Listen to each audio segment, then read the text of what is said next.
YouTube के दुनिया के दोस्तों, हमारे तीसरे कार्यक्रम को लाने में थोड़ी सी देरी होने के लिए क्षमा प्रार्थी हूँ। इस वजह से हमारी जो कहानी आने वाली थी रविवार को, वो अब सोमवार को आएगी। दर्पण चैनल में आपका पुनः स्वागत है और आज हम करेंगे एक समाचार की समीक्षा।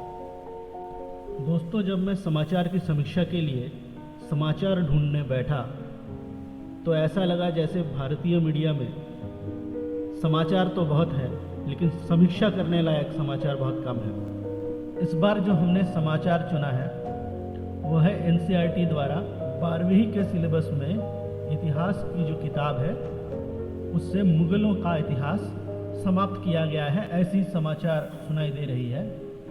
पर क्या ये सही है? आज हम इसकी समीक्षा करेंगे और जानेंगे कि सच्चाई क्या है।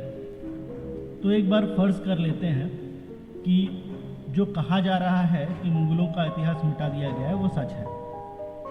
तो सोचिए कि इतिहास का हाल क्या होगा।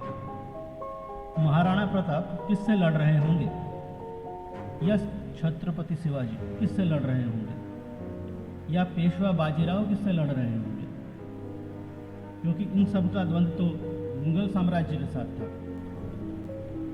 राणा उदय सिंह के समय चित्तौड़ की जो त्रासदी हुई उसे कैसे बयां करेंगे, कैसे लाएंगे लचित बोरफुकन को इतिहास में अगर मुगलों को नहीं रखा गया इतिहास की किताब में। तो ऐसा लगता है कि जो उद्देश्य इस सरकार की है इतिहास में जो नहीं बताया गया है उसे लाया जाए और छात्रों को पढ़ाया जाए, यह पूरा उद्देश्य ही समाप्त हो जाता है। जब हमने इस बारे में रिसर्च किया, मीडिया के समाचारों को खंगाला, तो हमने पाया हिंदुस्तान टाइम्स पेपर को दिए हुए एक इंटरव्यू में NCERT के डायरेक्टर ने ये बताया कि उन्होंने मुगलों का जो इतिहास है उसे सिलेबस से हटाया नहीं है, बल्कि उन्होंने जो किया है उसे कहते हैं rationalisation of history book in the section of chapters related to Mughal history.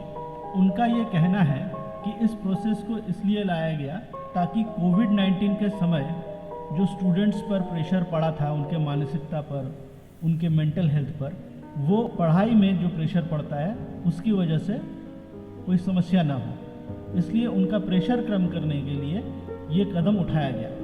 ये बहाना तो बहुत अच्छा है, क्योंकि अगर प्रेशर ही कम करना है तो केवल इतिहास की किताबों में क्यों, और करना ही है तो केवल मुगलिया सल्तनत से जुड़े हुए जो चैप्टर्स हैं उन पर ही काम क्यों किया गया। बात कुछ और है। हमारी समीक्षा ये कहती है कि जो वो कह रहे हैं वो पूरा सच नहीं है, या हाथी के दांत खाने के और दिखाने के और है। हमने जानने की कोशिश की जो शब्द है रैशनलाइजेशन, इसका हिंदी में अर्थ क्या निकलता है। तो हमें पता चला इसे कहते हैं युक्तिकरण, यानी किसी भी घटना उसके बारे में हम युक्ति क्या लगाएं और किस लॉजिक से सोचें उस बारे में, इसको तय करना। किसी भी एक घटना को हम कई दृष्टियों से देख सकते हैं। किसी एक पक्ष का क्रांतिकारी दूसरे पक्ष के लिए आतंकवादी हो सकता है, तो हमको तय करना है कि हमारा पक्ष कौन सा होगा। NCERT के द्वारा सरकार शायद इसी पक्ष तय करने के बारे में सोच रही है इतिहास में। ये सच है कि मुगल बाहर से आए थे, बाबर समरकंद से आया था और फिर उन्होंने यहाँ पे किसी तरह अपना एक साम्राज्य बनाया, और इस प्रयास में बहुत सारे बुरे काम भी हुए होंगे। हमारे देश के लोगों ने बहुत कुछ झेला होगा, और हम इस बात से इनकार भी नहीं कर सकते कि उस समय के बहुत सारे जो हिंदूशाही के राजा थे उनका इतिहास के किताबों में पढ़ने को नहीं मिलता। रानी दुर्गावती का इतिहास हो, चाहे राणाओं का इतिहास हो, चाहे पूर्वी भारत में जो राजा थे उनका इतिहास हो, दक्षिण भारत में जो राजा थे उनका इतिहास हो, इनका इतिहास कहीं इतिहास की किताबों में खो गया है। इससे हम इनकार बिल्कुल नहीं कर सकते। और ये ही क्यों? मुगल सल्तनत के समय काल में जो मुगलों के अलावा इस्लामिक नवाब थे उनमें से भी अधिकतर लोगों के बारे में इतिहास की किताब नहीं बताती। लेकिन बात हो रही थी युक्तिकरण या रैशनलाइजेशन की। तो रैशनलाइजेशन शायद कुछ इस प्रकार किया जाना है कि भारतीय राजा, भारतीय जो भी यहाँ पे सत्ताधारी थे, उनके इतिहास को बताते हुए जो बाहरी ताकतें यहाँ शासन कर रही थी उनके इतिहास को साथ साथ बताते चलना। एक उदाहरण लेके चलते हैं। सोचिए, अगर मुझे ये बताना है कि अकबर के काल में क्या हुआ है, मैं ये बताऊंगा कि जब राणा प्रताप राज कर रहे थे, रानी दुर्गावती राज कर रही थी, या दूसरे हिंदवी राजा जब राज कर रहे थे, तब उनका मुगलों से जो काम पड़ा, चाहे वो लड़ाई हो, चाहे वो संधि हो, तो उससे मुगलों का इतिहास जुड़ जुड़ के मिलता रहे।